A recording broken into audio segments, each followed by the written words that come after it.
Hello, and welcome back to another episode of the Imperfectly Empowered podcast. I am your host, Anna Fulmer. Dr. Tom O'Brien is an internationally recognized speaker focused on food sensitivities, environmental toxins, and the development of autoimmune diseases. He has a faculty position with the Institute for Functional Medicine and the National University of Health Sciences. Author of You Can Fix Your Brain and the Autoimmune Fix. Welcome the Sherlock Holmes of chronic diseases, Dr. Tom O'Brien. Dr. Tom, it is so lovely to have you here. I would love to press rewind a little bit for you and just get a sense of how you even got to where you are right now. It is so easy to see where somebody is currently at, but how did you even get to where you currently are, and what created this passion for you? Yes, yes. When I was an intern in 1979, my ex and I could not get pregnant. And Mm, I had been reading some holistic health stuff already. And so I called the seven most famous holistic doctors I'd ever heard of, and I was able to reach all of them. And I called and asked for the office manager and said, "Hi, my wife and I'm just an intern here in Chicago, but my wife and I can't get pregnant. I'm wondering if I could schedule some time to talk with the doctor just for a couple minutes, and I'm happy to send you a check or something. We don't have any mhm, money, but I'll do what I can." Okay, honey, you hold on. I'll get them right now. And they always mm, did, right? And so I mm, was able to ask these very famous doctors at the time, "What do you do for infertility?" And they mm, would say things like, "Well, do you know what a category one is?" I'd say, "No." And they'd say, "Learn." Okay, category one. And I just wrote down everything and I put a program together and we were pregnant in 6 weeks. mm, My neighbors in married housing, we lived on campus, they had been through artificial insemination and nothing had worked for them. And they asked if I'd work with them. And I said, "Well, I don't really know what I'm doing, but I don't think it's going to harm you." They were pregnant in 3 months. mm. So now we're 4 months pregnant, just happy to tell the world and tell our friends in Chicago and our friend's sister in Wisconsin that had two miscarriages and called and said, "Can I come talk to you, please, please?" And Yeah. I was talking to people out of my dorm room. You're not Mm, supposed to do that. And there's not much in medicine that's all or every, but this was in every principle.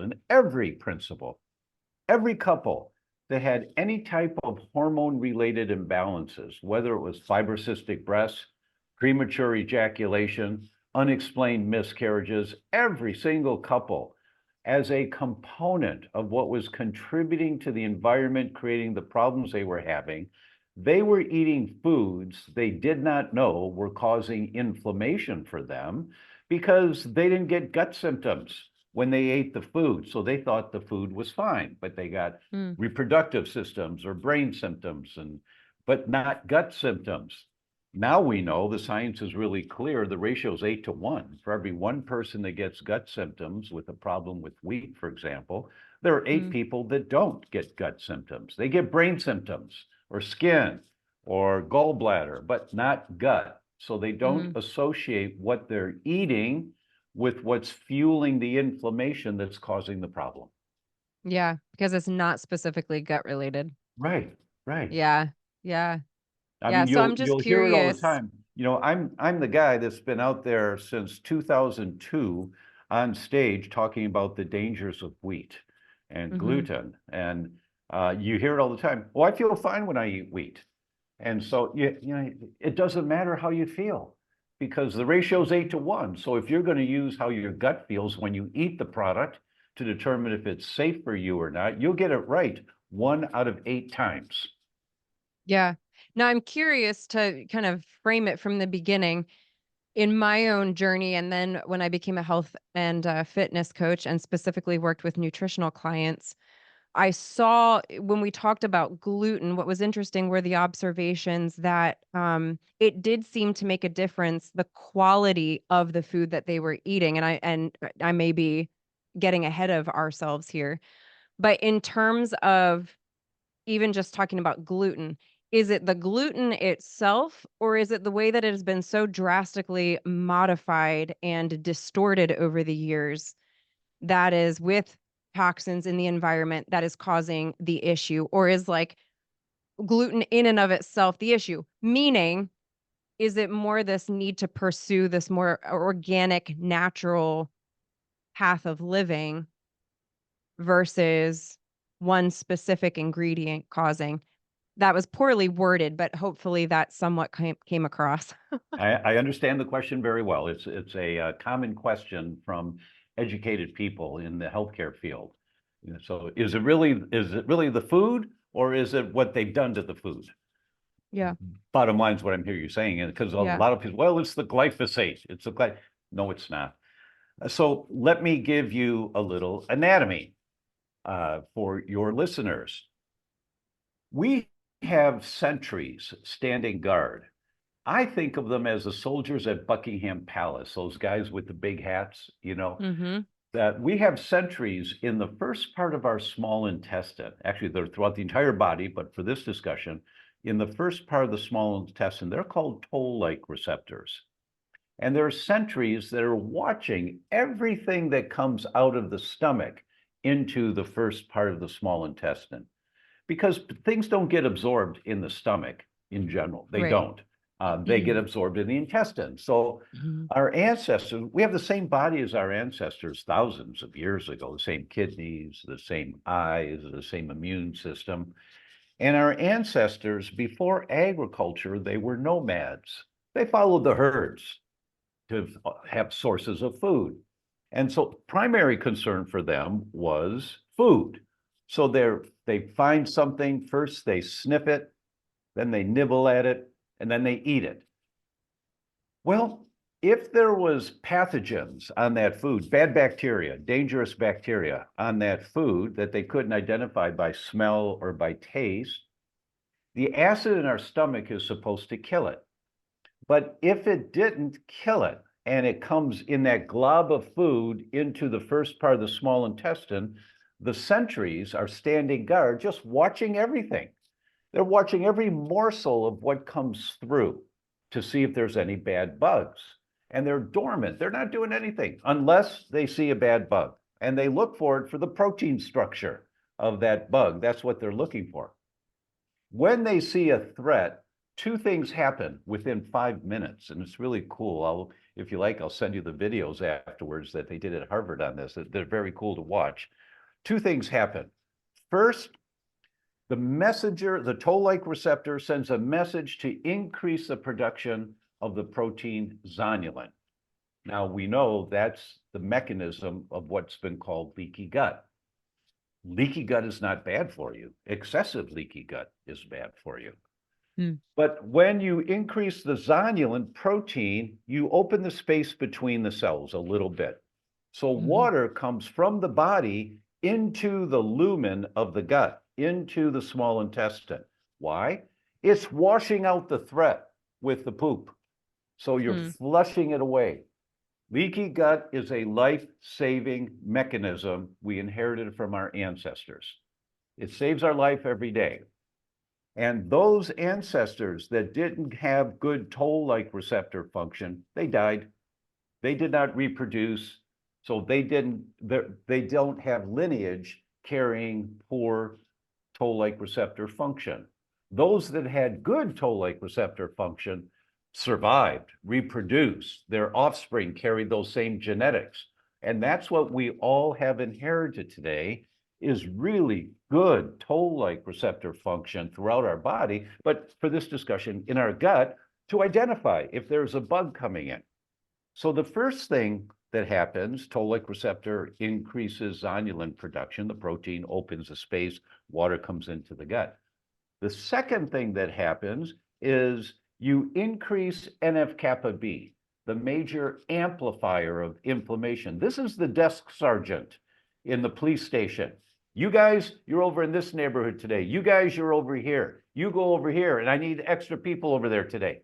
That's NF-kappa B. It's the major amplifier of our protective cytokines, our protective inflammatory markers.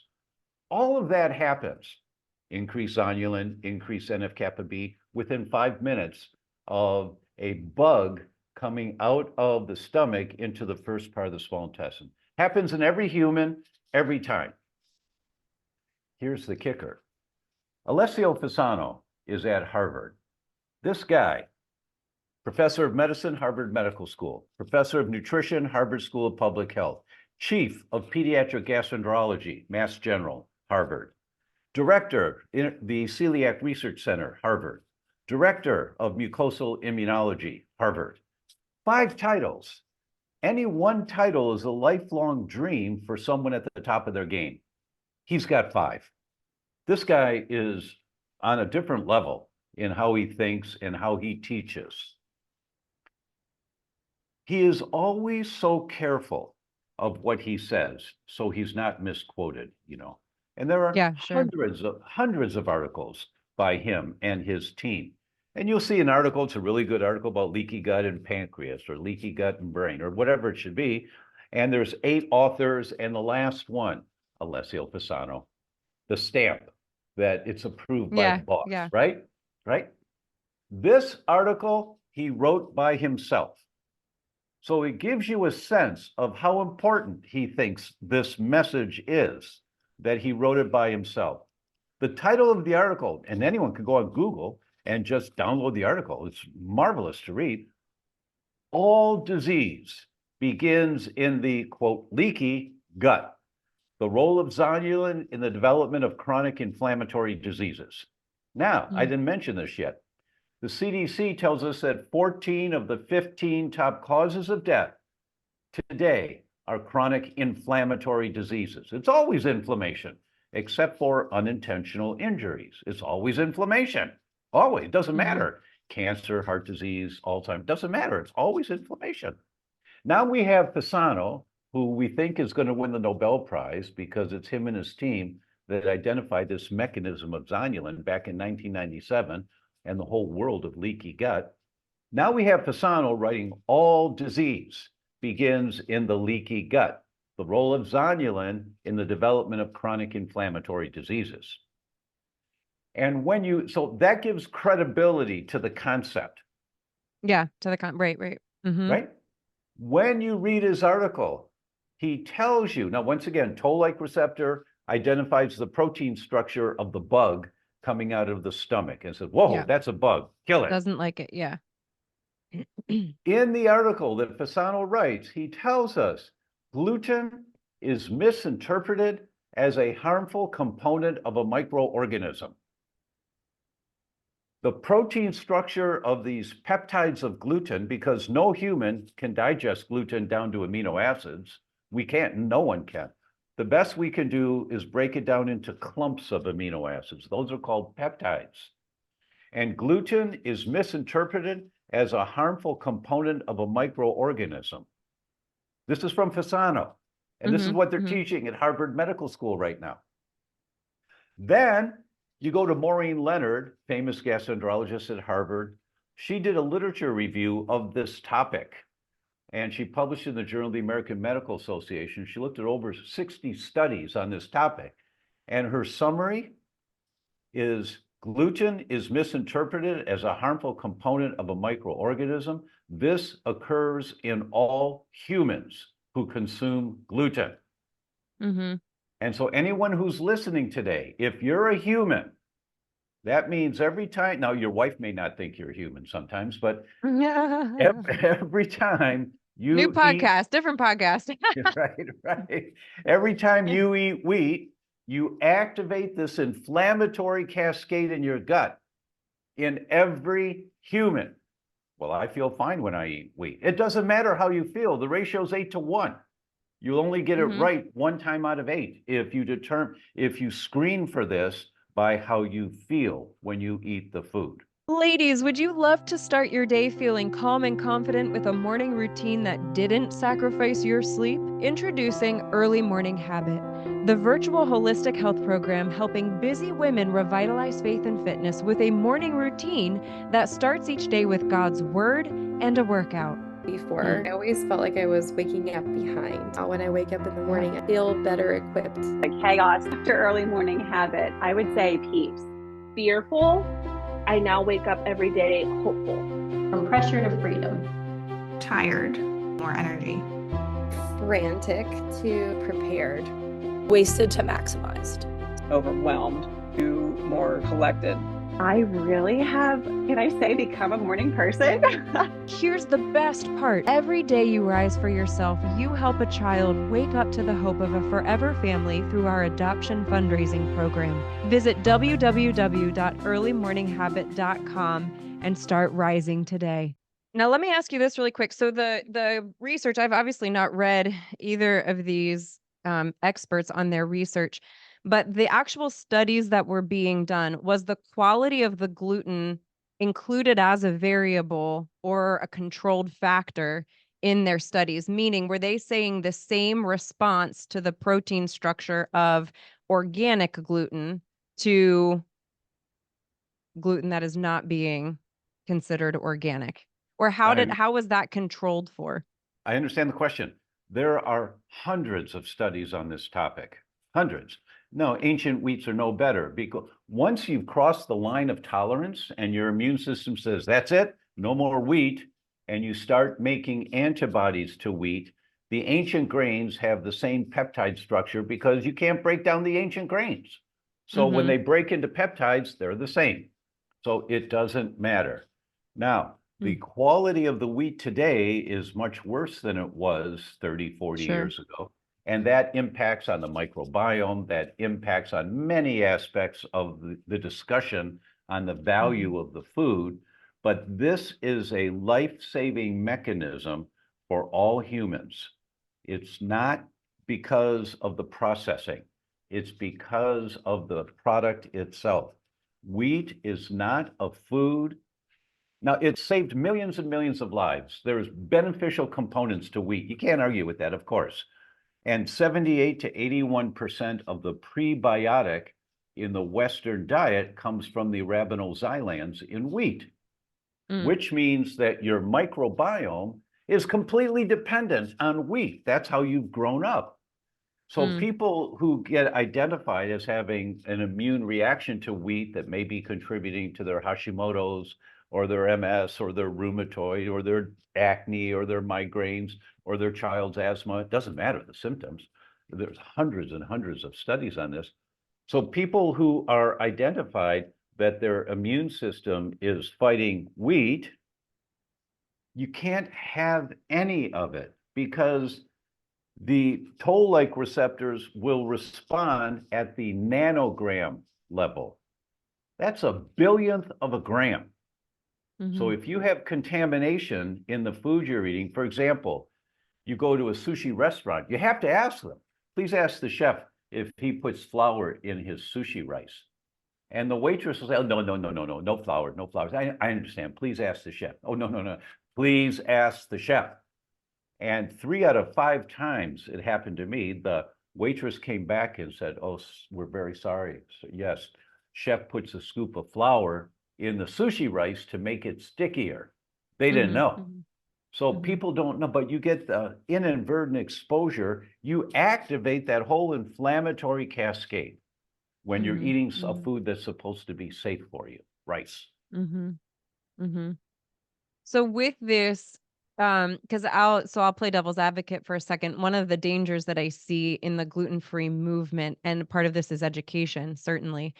But on the flip side, so we have people who are prioritizing a lack of gluten in their diet, but then all of the products that they're buying gluten-free are processed. That's exactly right.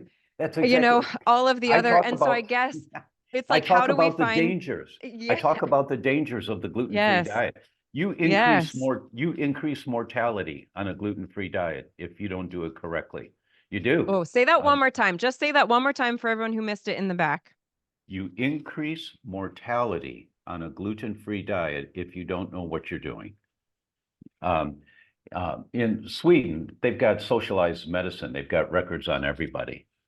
And they looked at 350,000 endoscopy biopsies. Now, that's when you put a tube down the throat and you look in the intestines, you snip out a little piece and you look at it under a microscope. So these were patients who went to their doctor, who were sent to a gastroenterologist for an endoscopy biopsy. They had some health complaint. And they found 39,000 of those 350,000 were celiac patients. The rest were colitis or Crohn's or cancer or no problem, whatever. But there were 39,000 that were celiacs. They followed those people for 25 or 30 years.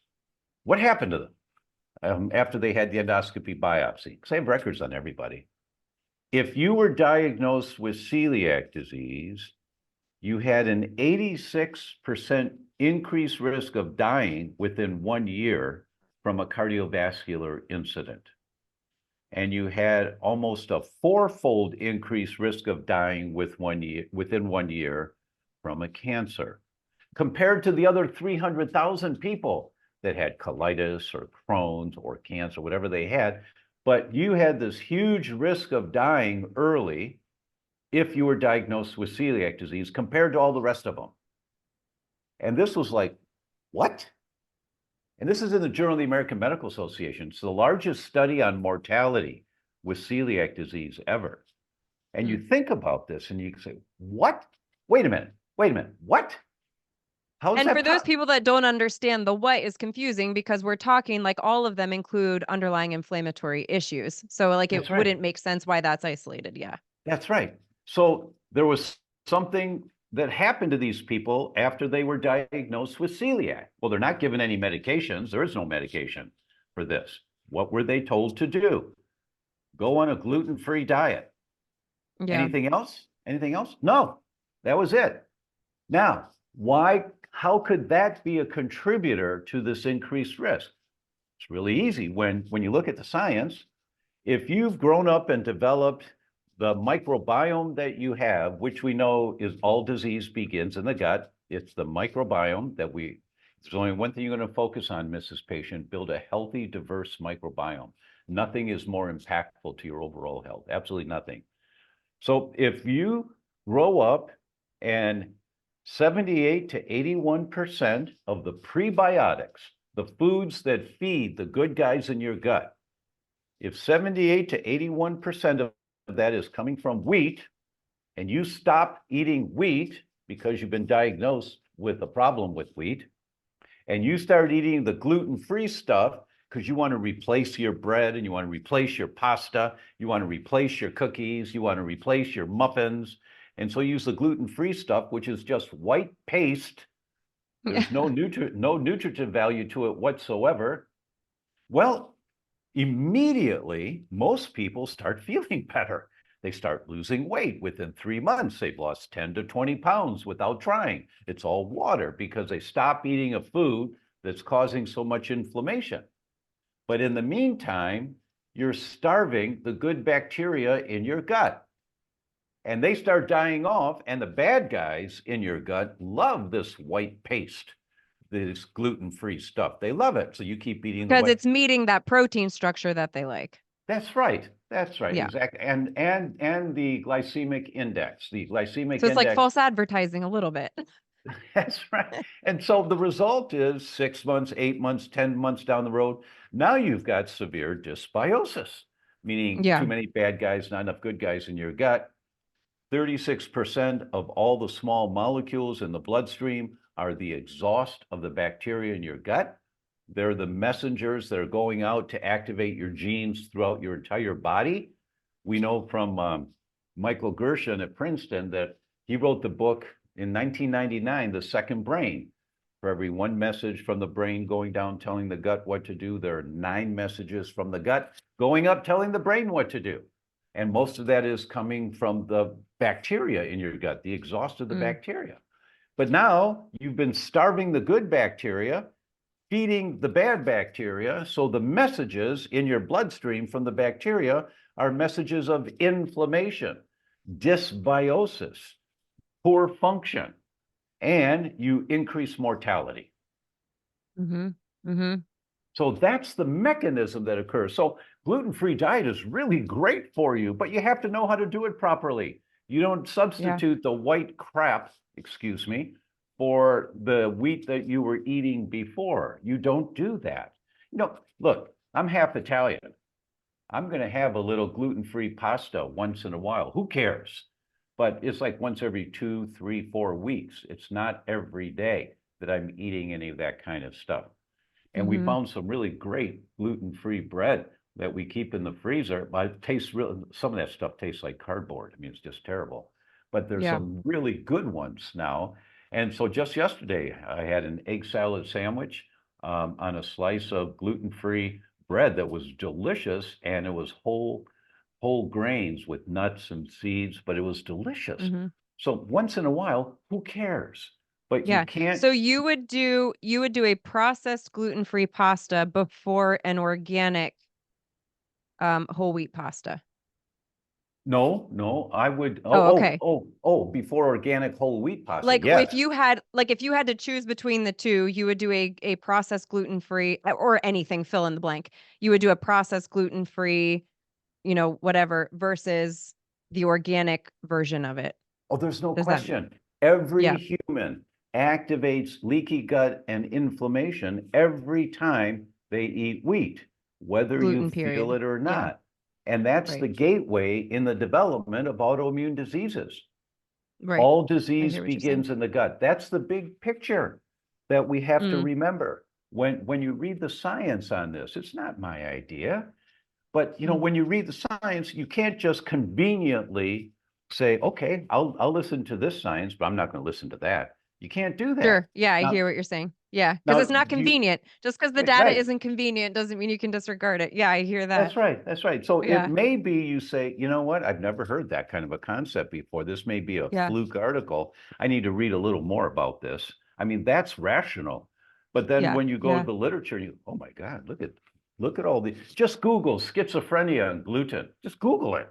Here come all Yeah. the studies by psychiatrists that sometimes, and it's about 14% of schizophrenics go into complete remission on a gluten-free diet. And a year later, they're off all their medications with their psychiatrist's approval.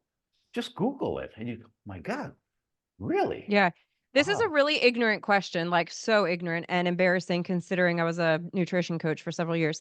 But like way back when, like say Bible times, what ingredients were people using to make bread? Because we know bread is a very, very old concept. What ingredients were people using? Like were they using wheat even then? They were is one of the ancient grains, but it was a rare Yeah. occurrence. It wasn't a multiple time a day, everyday occurrence. Right. Yes. And there Yes. are other contributing factors as to why wheat is the most impactful food. When you give it up, for the vast majority of people, that has the biggest impact on reducing the inflammation in your body. Now, there are a few people where dairy is the big kahuna, and when they give up dairy, all of a sudden their asthma of 30 years is gone and they're breathing better and all of that. But in general, wheat is the one that has so many benefits. People have had unexplained miscarriages. They go gluten-free and they have a healthy pregnancy and a healthy delivery. In the journal Gastroenterology, they published a paper, 50% of children with drug-resistant epilepsy, which means by definition, they've tried at least 3 drugs and they're not working. 50% of those kids go into complete remission on a gluten-free diet. They have no more seizures. Well, wait a minute. Why didn't my neurologist tell me that? Because he doesn't read gastroenterology journals. He reads Right. Yeah. neurology journals. Right. Yeah, it's like in the ER when we'd have to consult the neurology and cardiology at the same time. It's like you always got ready to rumble, Yes, right. because the experts don't. You're like, okay, you stay over there, you stay over there. So again, kind of like playing the devil's advocate in here, because people listening might be thinking this. So, in one sense, you go gluten-free and then you increase your mortality because you didn't do it right. On the other hand, studies are saying they go gluten-free and now they're reversing these disease risks. What percentage of value would you say contributes to these outcomes that by going gluten-free, assuming that you're doing this correctly, that you're also eliminating a lot of the processed and just added sugar that inherently comes into our diet with a lot of gluten-rich food? So how much of it, again, I'm respectfully asking, like the pushback somebody might be thinking, how much of it is, again, the gluten? Certainly it's contributing to it. And then what percentage of value do we give on the amount of added sugar that is also eliminated from some of these diets, which is Really, certainly really also good question. contributing? You bet. You bet. It's a big problem today, the added sugars and Yeah. that are in our diet and insulin resistance. And Yes. it's a big problem. What we have to remember, and I call it the 101, it's basic, the basic understanding about disease. Look, we are increasing the gap between total lifespan and healthy lifespan. The gap is getting bigger. In Yes. men, it's 21%. In women, it's 24% of their life. The last 21% of their life is not healthy, meaning they've Yes. got immobilizing disease. It's getting worse and worse and worse. So we have to keep in mind what's going on here. Why is every autoimmune disease going up 4 to 9% a year? Every single one of them. Why are so many kids on antidepressants and anti-anxiety, and it's going up every year? Why is all this happening?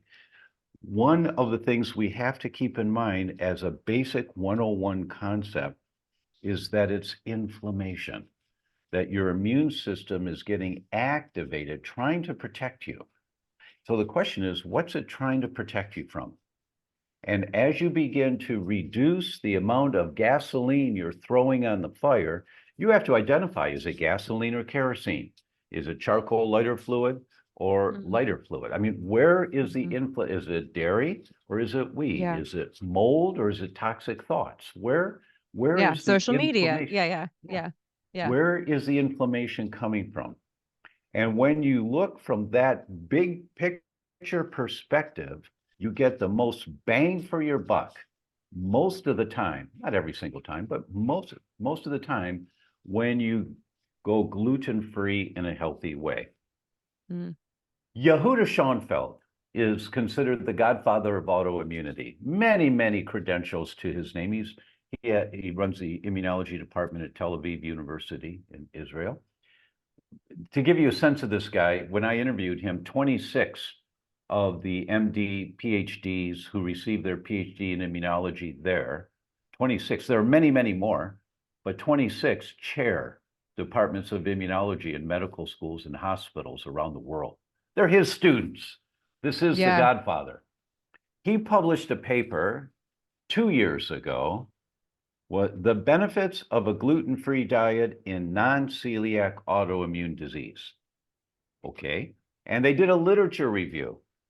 And he said that 78% of the people get better, and this was confirmed in 65% of the studies. They get better on a gluten-free diet, and there were 28 different autoimmune diseases they identified: cardiomyopathy, Hashimoto's thyroid disease, multiple sclerosis, rheumatoid arthritis, primary biliary sclerosis. It didn't matter what the autoimmune disease was. Over 75%, or 78% of them got better on a gluten-free diet. Stop throwing gasoline on the fire. All disease begins in the gut. So when wheat comes in, it opens up excess leaky gut, excess inflammation. So when you stop throwing gasoline on the fire, the antibodies to your specific autoimmune disease start coming down. The inflammation starts coming down. You feel better across the board. I'm curious, those studies, were they multicultural? Were there multiple countries? Did they see a significant reduction, more prevalent in one culture over another? That's a really good question. I'm I just don't curious. know. That I don't know. Yeah, because I also think it's fascinating. It's a fascinating conversation, just the difference in even clients that I've had who are very, very sensitive to gluten, and they eat gluten here in the United States and their skin's breaking out and they, their gut is in so much pain. They feel terrible. And then they go to a different country and they don't have the same response. And in their mind, it's like the gluten is just not being created equal. To your point, I hear your point that regardless, the protein structure is not appreciated by the body, no matter what quality. But it's interesting, culturally, just to see Yeah, that's really a good point. And a lot of people bring that up about, I go to Europe and I can eat the wheat and I'm fine. Mm, No, mm, you're not. No, you're not. When you read the science, once again, you yeah. find that somewhere around 7 to 9% of people who have a sensitivity to gluten get gut symptoms. The rest of Yes. them Right. don't, right? They get brain Right. symptoms, something Yes. else. And Yeah. it's the FODMAPs in wheat, the Yeah. fermentable carbohydrates that cause the bloating and the gas and the cramps. Well, the wheat in Europe is lower in FODMAPs. So they go to Europe, they eat the wheat, they don't get the bloating, they think they're fine. But if they come back to the US and eat the wheat, they're not. And so Hmm. patients come to me all the time and say, I'm going to Italy. It's okay to eat the wheat there, yeah? I said, no. Well, wait, doc, Yeah. wait. And I said, look, you understand now, Mrs. Patient, the bottom line is your immune system activated trying to protect you from wheat? That's the bottom line. Doesn't matter how you feel. Right. Right. Are you creating inflammation because of Right. wheat? Now, we did the initial tests. You were highly positive. You followed the guidelines. We did the follow-up test. You're negative. Way to go. High five to you. Way to go. And we just did that follow-up test a month ago, and you're not eating wheat, are you? No, no, no. Okay, good. So let's assume the test is still negative. Go to Italy. Enjoy yourself. Come back and do the Hmm. test, and let's see what we Hmm. get. And when they come Hmm. back, every single person, their antibodies are sky high, and their Hashimoto's thyroid antibodies have come back, or their rheumatoid antibodies have come back. It doesn't matter. Or their brain antibodies have come back. Yeah. But I didn't feel bad when I ate the wheat. That's Yeah. because it's lower in FODMAPs. It's the I was gonna, gluten. yes. Yeah. It's the gluten proteins that activate the immune response. The Right. FODMAPs activate the bloating and the gas and cramping. Well, and then to what you're saying, yeah, for those patients too, it's what you're alluding to is the idea that it is true within America's culture, all of the other additives that we're putting into food is not as prevalent in. So it's not even necessarily the gluten, to your point. It's all of the other stuff that is not being put in to the food in Italy Right, that might right. be causing less of a systemic response outside of what's obvious Yes, to well, the they gut. still get the systemic response when they come back and we Yes. do the test again, but they don't get the bloating and the gas. The gut, right. Yeah. Yes, which makes sense. That makes sense. Okay, in a minute, we're going to dive in. I know you're all wondering the answer to this question because we haven't actually touched on it yet. We're going to dive into Dr. Tom's expert advice on how we positively do gluten-free the right way and help reverse that cause of inflammation, because obviously we've already determined if you go gluten-free and you don't do it right, well, you've just increased your mortality. So we're going to address that in a second, but first we're going to play a really quick round of Would You Rather. He didn't know he was signing up for this, but he can handle it. He's been around the world. Would you rather lecture on, specifically, you would rather lecture on gluten or lecture on autoimmune disease? I realize they're not separated, but which one would you rather? If you had to go deep into one, Autoimmune, which would it be? autoimmune. Yeah, Yeah. autoimmune. Because and my book, The Autoimmune Fix, won the National Yes. Book Award, because when you talk about autoimmunity, the question is, where does it come from? Well, it comes from inflammation, and all disease Yeah. begins in Yeah. the leaky gut. And well, Yeah. where does the leaky gut come from? Funny you should ask. Yeah. He's ready to roll right now. He's ready to roll. He's talked about this so many times. I love it. Would you rather go to France or Italy? Italy. Italy. How many Mhm. times have you been to Italy? 8 or 10. That's amazing. If you could, let me ask this. If you could go to any one place in the world because you love it there so much, where would you go? We're moving to Italy in 4 weeks. Are you? That's amazing. Do you have Yeah. family there still?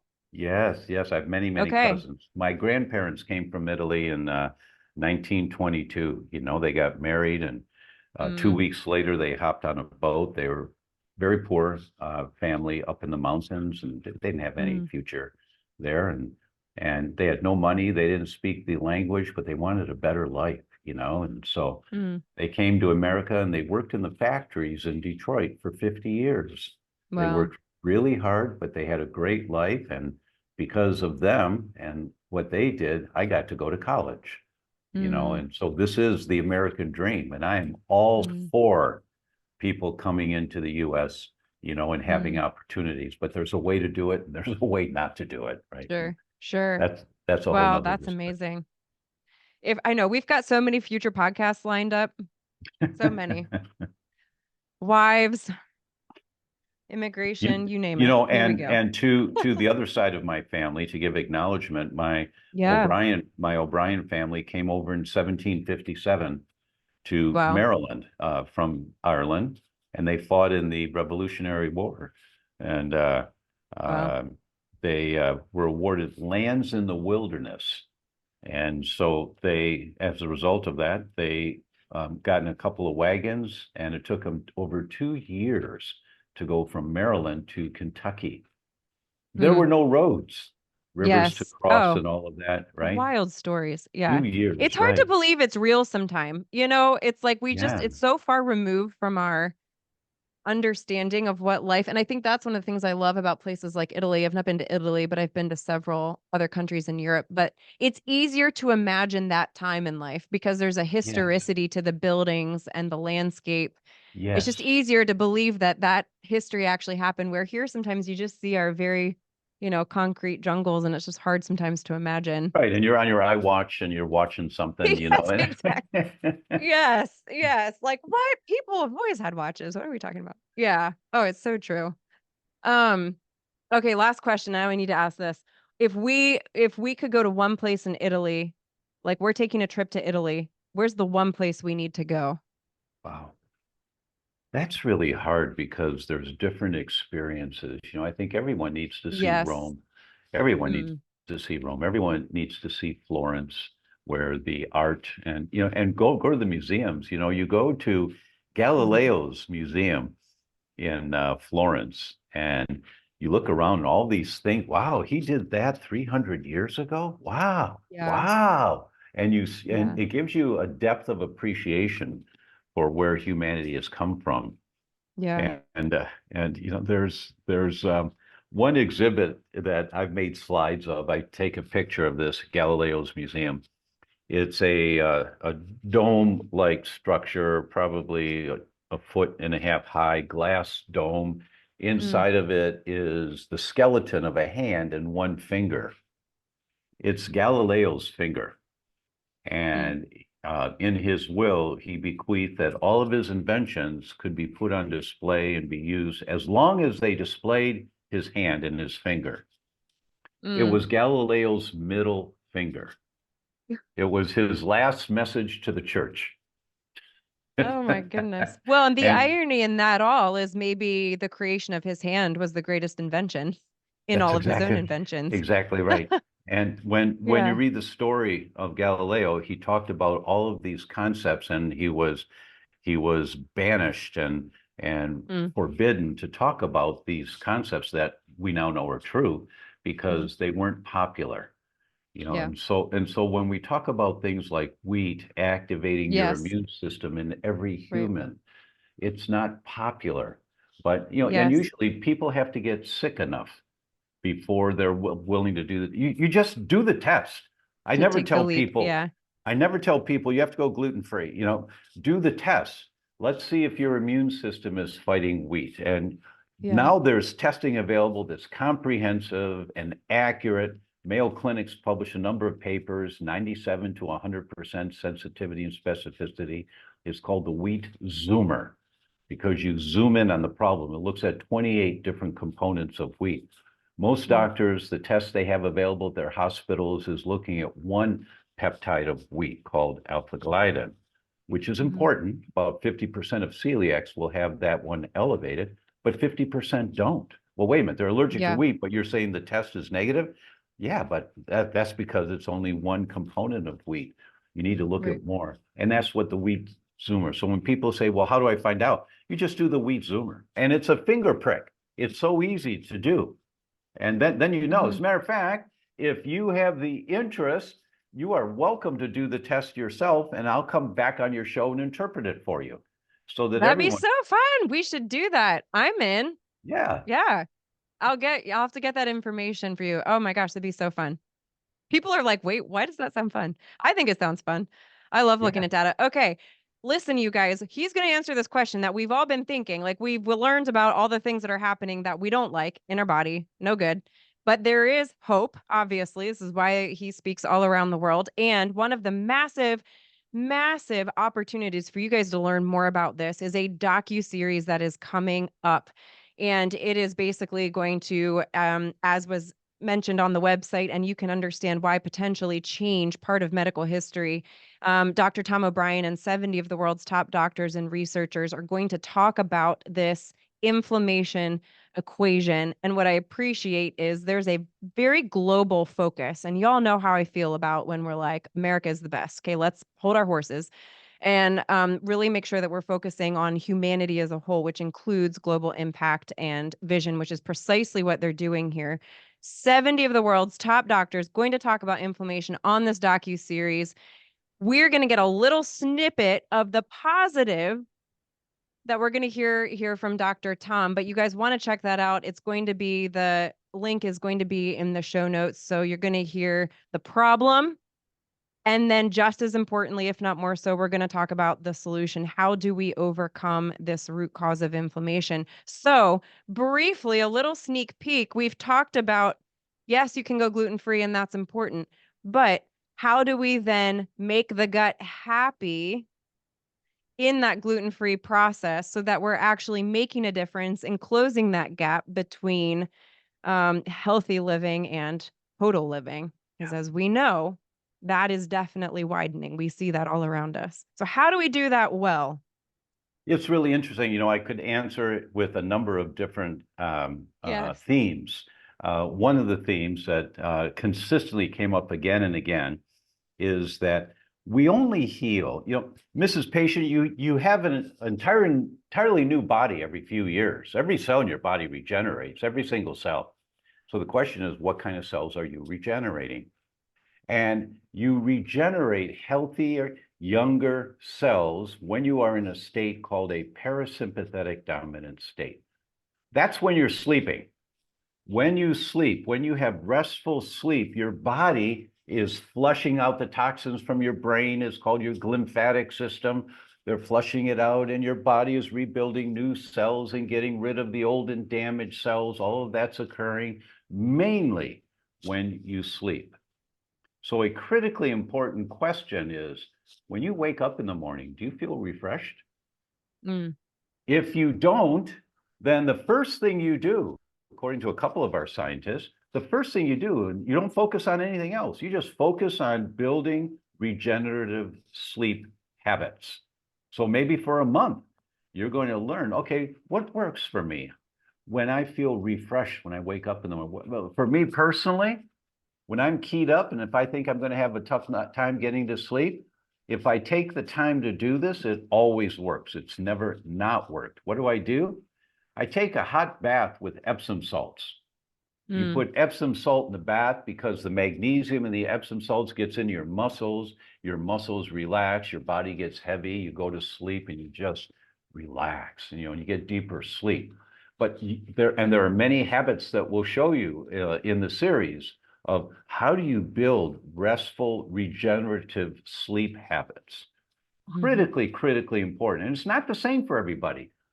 And what we all have to learn is that we're unique, and what works for this person, big guns may help a little bit for the next person, but this really works really well. And for the first person, it didn't help me so much. You find what works for you. Our goal is to give you the most effective tools to use. And we're not selling anything. This is all free for you, but we want to give you guidelines. And we recommend you go back to your health coach, your doctor, your nutritionist, and ask them questions. Hi, I heard that, my daughter's got asthma and the inhaler helps so much. Thank you so much. But I've heard that sometimes asthma can be fueled or can be made worse because there's toxins in the air in my house. My house smells clean to me, but could I have mold in my house? How do we check? How do we check for that? In other words, I want to empower people to be asking questions of Yeah. identifying the source of your inflammation. That's the goal Yes. here.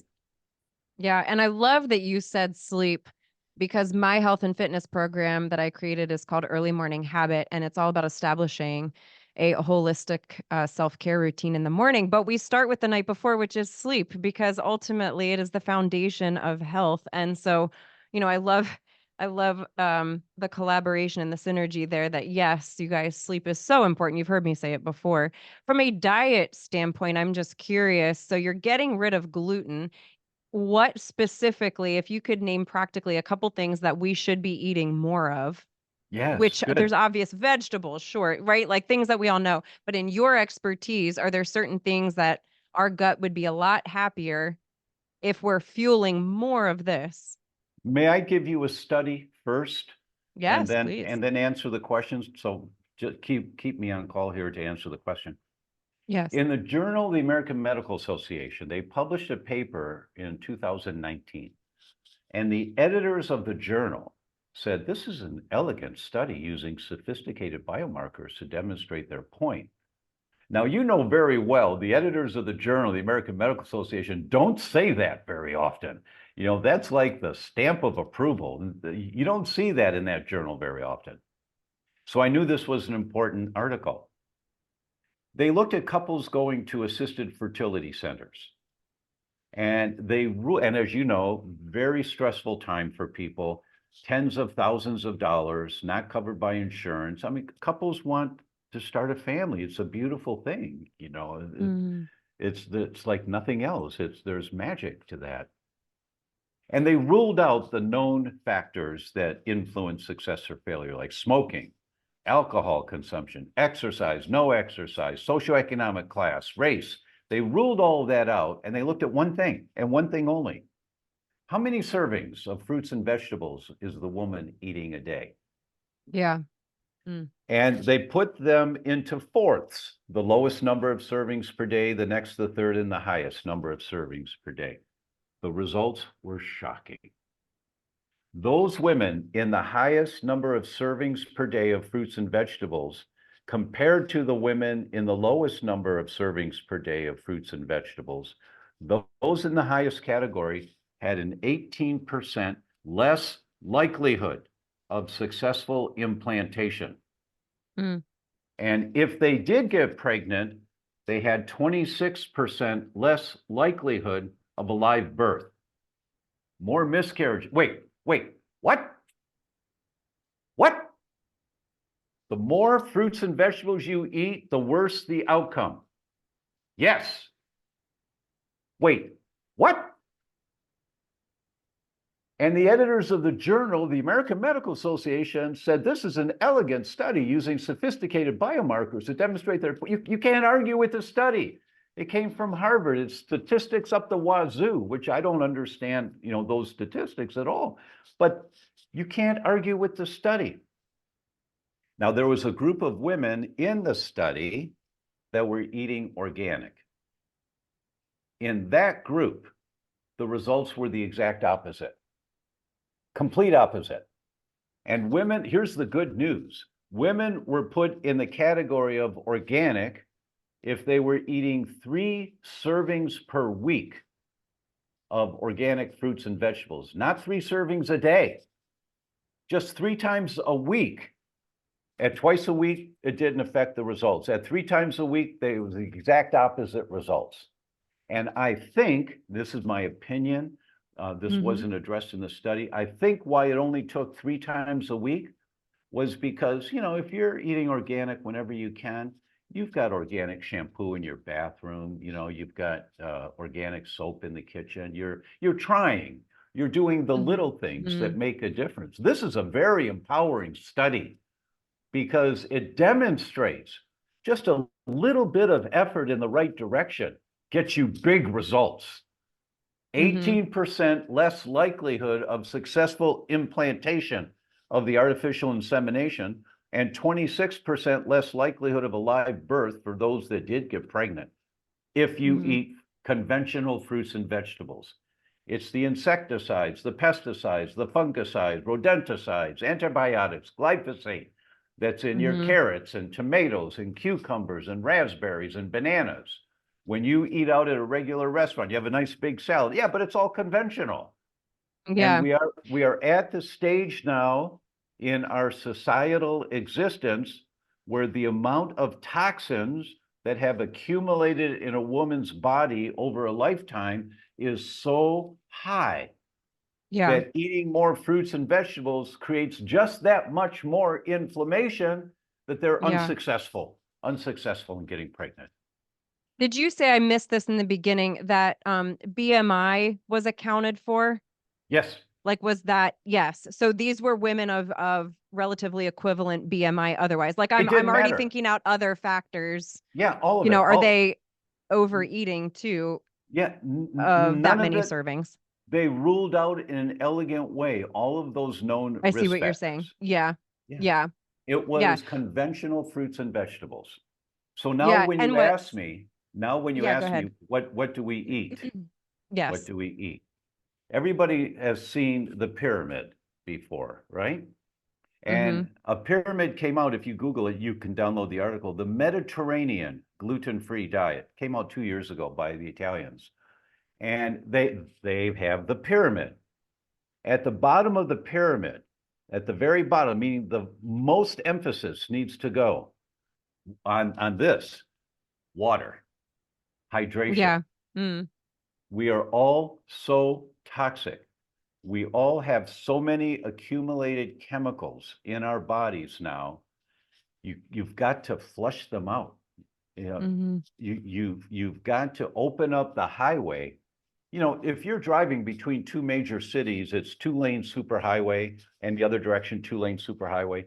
As you get closer to the city, now it's 3 lanes and 4 lanes, and cars are merging, and you're still doing 70 miles an hour, but you're coming into the city. But wait, there's some construction up ahead, and the left lane is blocked off. You have to merge, and then you have now you're down to 2 lanes again. But there's 4 lanes of traffic. That means you're going 20 miles an hour instead of 70. You're backed up.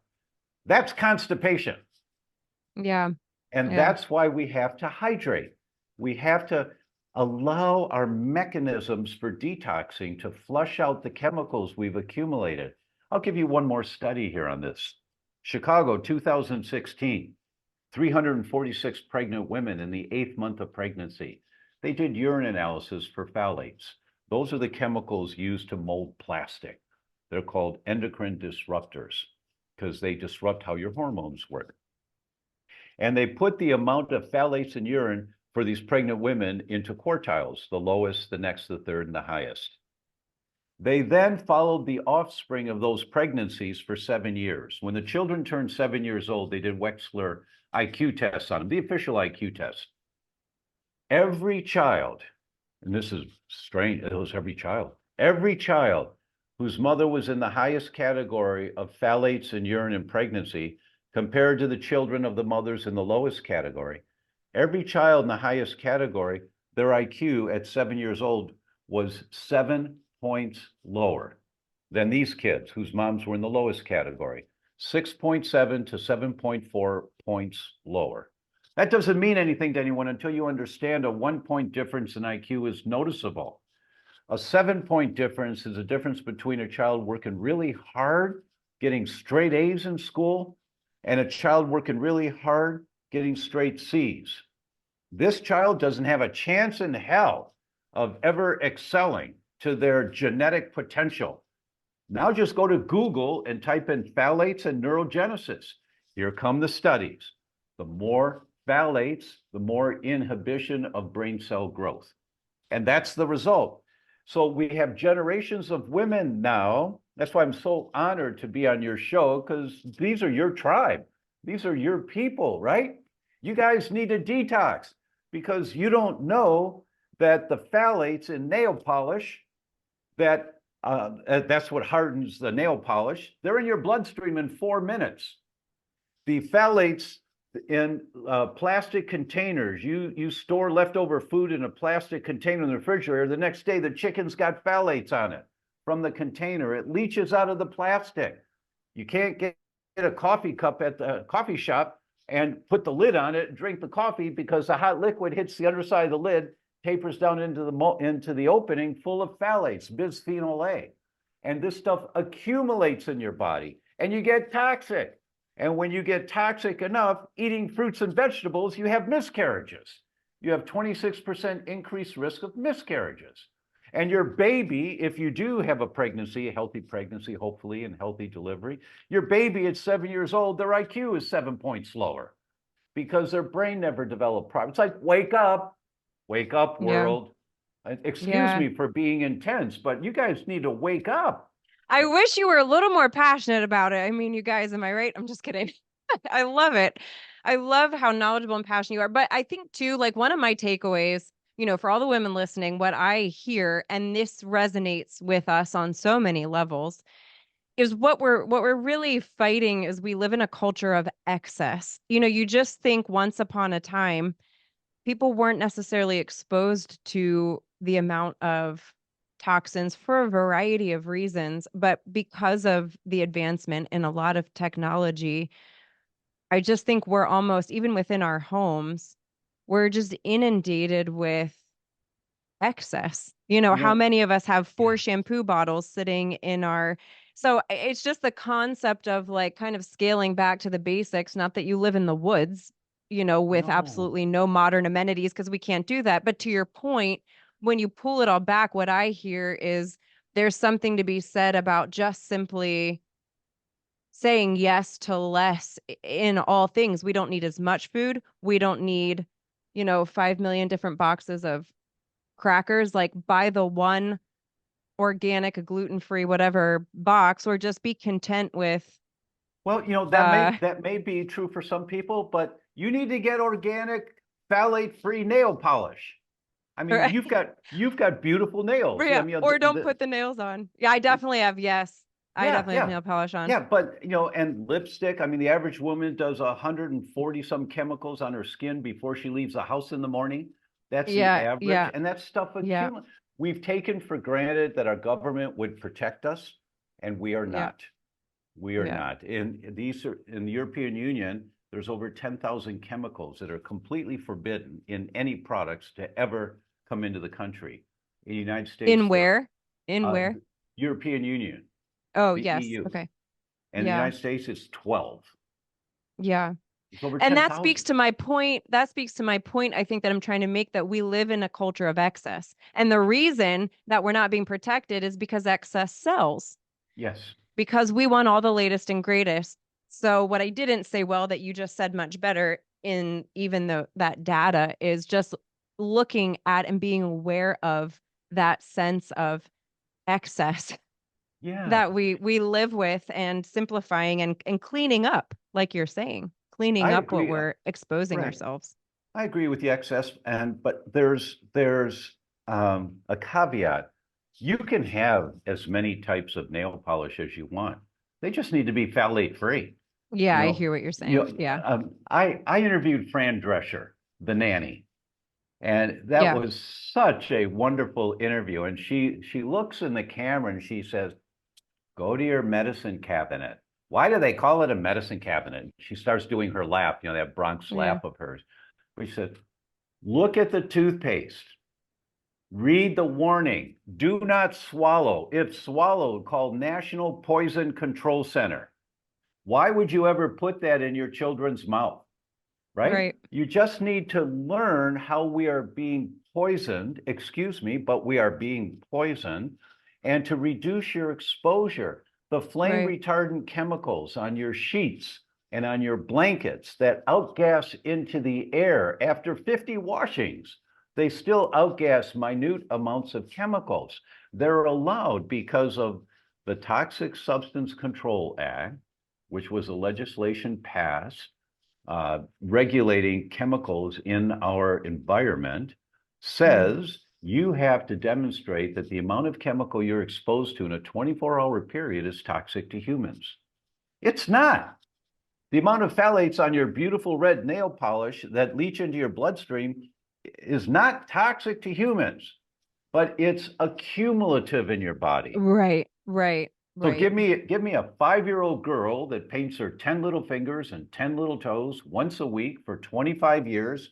Now she's 30 years old, can't get pregnant, goes to an assisted fertility center, spends $30,000 wanting to be healthy, eating all the fruits and vegetables that she can because she wants to be healthy, but she's Right. accumulated so many toxins that the poisons in the fruits and vegetables is enough to take her over the edge, and she has miscarriages. Yeah. It's like, Yeah. wake I up. hear what you're saying. Yeah. Yeah. That cumulative effect we have to be aware of. Yeah. That's No, right. that's right. absolutely right. I don't Yeah. I don't think you need hardship. I don't think you have to let go of the variety of crackers. You just have to have new screening tools as to Yes. what to allow into your home for you and your family. And that's what the inflammation equation is about. It's not Yes. just crying wolf, it's the scientists telling us what we can do. Yes. And Amen. Yeah. how do you minimize this? Yes. And that's, that's the advantage, you guys. Check out the inflammationequation.com. As always, we will have the links in the show notes. And I love that you ended with that, because I think that's the piece that we want everybody to hear is we don't want hardship, because there is we have to live life, but there needs to be that screening tool, that there is awareness, and then that there's tools on top of the screening tool to be able to create change in a way that is sustainable, and then you're not debilitated by the overwhelm that you're not possibly going to do it right. Right. So we want to pull that back. So take a deep breath. Right. Just don't breathe in your Right. nail polish, maybe. Just take a deep breath and check out theinflammationequation.com. I could sit and talk to you for hours. I think we've already gone over his allotted hour because he's generous and passionate. But it was such a blessing to have you. And I pray God's blessing over your work, your home, your family, all that you're doing. It was an honor having you here. Oh, Anna, thank you so much. A real pleasure to be with you too. And for you and all of your followers, Godspeed on your health journey. Thank you for watching the Imperfectly Empowered podcast. Be sure to subscribe to the channel by clicking below. And if you missed our last video, then be sure to check it out right here. We'll see you next time on the podcast. Your story matters, and you are loved.